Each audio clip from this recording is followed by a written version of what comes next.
À l'échelle collective, peut-on dire que l'humanité est en phase de mutation? Est-ce qu'on peut parler aujourd'hui d'une forme d'accouchement? Il faut qu'elle abandonne les vieilles valeurs, les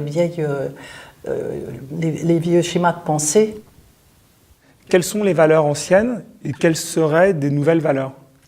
Il faut vraiment sortir du vieux schéma du bien et du mal, du permis et du défendu. Aujourd'hui, c'est l'urgence, c'est d'apporter des valeurs vraiment qui soient profondes, qui s'ancrent dans les archétypes fondamentaux, dans les mythes fondateurs de l'humanité. Comment pourrait-on passer d'un stade finalement horizontal, dans nos vies on a tous le sentiment de rester tout le temps sur une horizontalité, à un stade plus vertical et dans nos vies à grandir finalement?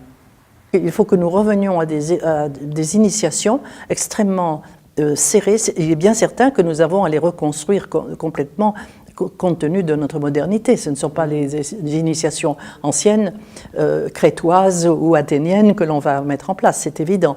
Mais nous avons à refaire cela de toute urgence, parce que nos enfants sont perdus aujourd'hui, ils n'ont plus aucune référence. Comment finalement réapprendre de nouvelles initiations? Elles se font aujourd'hui.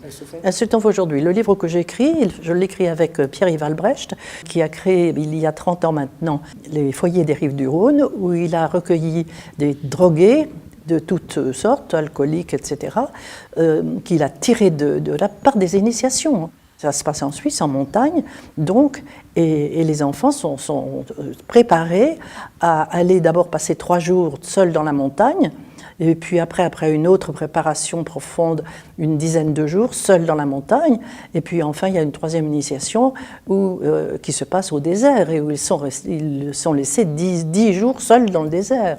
Voyez-vous, et je vous assure que les êtres qui sortent de là, ce sont des êtres qui sont verticalisés, ils arrivent larvaires.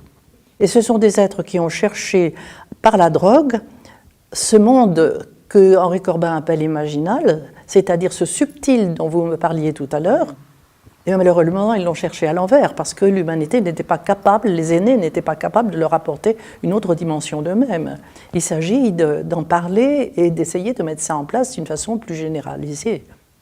Au-delà de grands changements, est-ce que cela ne passe-t-il pas également par se réapproprier le subtil dans nos vies et à construire soi-même un chemin vers plus d'unité?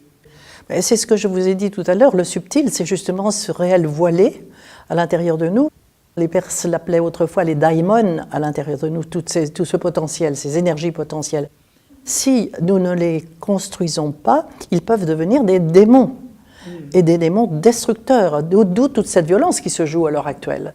Toutes ces maladies nouvelles qui arrivent à l'heure actuelle et dont on ne sait pas d'où elles viennent, ce sont toutes ces violences qui se retournent contre nous aujourd'hui. Ou bien c'est la violence qui déferle à l'extérieur et qui tue.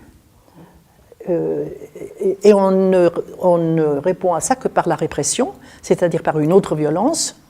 Autrement dit, on déploie pour arrêter cela un moyen qui relève du même problème que celui qu'elle essaye d'éradiquer. Nous sommes là dans un non-sens absolu. Enfin, peut-on dire que nos psychés sont liées et interdépendantes? Vous êtes moi, je suis vous. Bien que vous soyez unique et que je sois unique, mais il y a une unité profonde. C'est-à-dire que le monde entier est en moi, le monde entier est en vous. Nous sommes un, nous sommes absolument interdépendants les uns des autres. Si vous tombez, vous faites tomber le monde. Si vous montez, vous le faites monter. C'est en ce sens-là que vous êtes responsable, non seulement de votre personne, mais du monde entier.